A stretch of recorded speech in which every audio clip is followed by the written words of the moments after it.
श्रीदुर्गा कवच नारायण उवाच शृणु नारद वक्ष्यामि दुर्गायाः कवचं शुभम् श्रीकृष्णेनैव यद्दत्तं गोलोके ब्रह्मणे पुरा ब्रह्मा त्रिपुरसङ्ग्रामे शङ्कराय ददौ पुरा जघान त्रिपुरं रुद्रो यद्धृत्वा भक्तिपूर्वकं हरो ददौ गौतमाय पद्माक्षाय च गौतमः यतो बभूव पद्माक्षः सप्तदीपेश्वरो जयी यद्धृत्वा पठनात् ब्रह्मा ज्ञानवान् शक्तिमान् भुवि शिवो बभूव सर्वज्ञो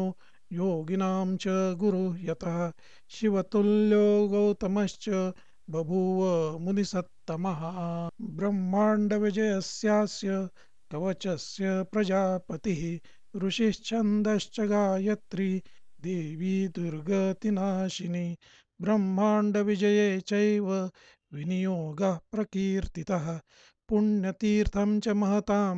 कवचं परमाद्भुतम् ॐ ह्रीं दुर्गतिनाशिन्यै स्वाहा मे पातु मस्तकम् ॐ ह्रीं मे पातु कपालं च ॐ ह्रीं श्रीमिति लोचने पातु मे कर्णयुग्मं च ॐ दुर्गायै नमः सदा ॐ ह्रीं श्रीमिति नासा मे सदा पातु च सर्वतः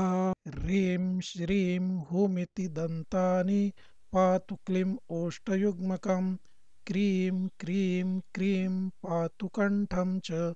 दुर्गे रक्षतु गण्डकं स्कन्दं दुर्गविनाशिन्यै स्वाहा पातु निरन्तरं वक्षो विपदविनाशिन्यै स्वाहा मे पातु सर्वतः दुर्गे दुर्गे रक्षणीति स्वाहा नाभिं सदावतु दुर्गे दुर्गे रक्ष रक्ष पृष्ठं मे पातु सर्वतः ॐ ह्रीं दुर्गायै स्वाहा च हस्तौ पादौ सदावतु ॐ ह्रीं दुर्गायै स्वाहा च सर्वाङ्गं मे सदावतु प्राच्यां पातु महामाया अग्नेयां पातु कालिका दक्षिणे दक्षकन्या च नैऋत्यां शिवसुन्दरी पश्चिमे पार्वती पातु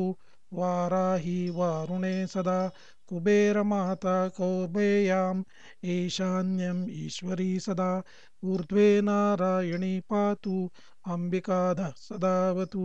ज्ञाने ज्ञानप्रदा पातु स्वप्ने निद्रा सदावतु इति ते कथितं वत्स सर्वमन्त्रौघविग्रहं ब्रह्माण्डविजयं नाम कवचं परमाद्भुतं सुस्नातः सर्वतीर्थेषु सर्वयज्ञेषु यत्फलं सर्वव्रतोपवासे च तत्फलं लभते नरः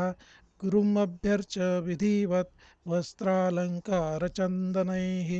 कण्ठे वा दक्षिणे बाहौ कवचं धारयेत्तु यः स च त्रैलोक्यविजयी सर्वशत्रुप्रमर्दकः इदं कवचं ज्ञात्वा भजेद्दुर्गतिनाशिनीं शतलक्षप्रजप्तोऽपि न मन्त्रसिद्धिदायकः कवचं काण्वशाखोक्तम् उक्तं नारदसुन्दरं यस्मै कस्मै न दातव्यं गोपनीयं सुदुर्लभम् इति श्रीब्रह्मवैवर्तपुराणे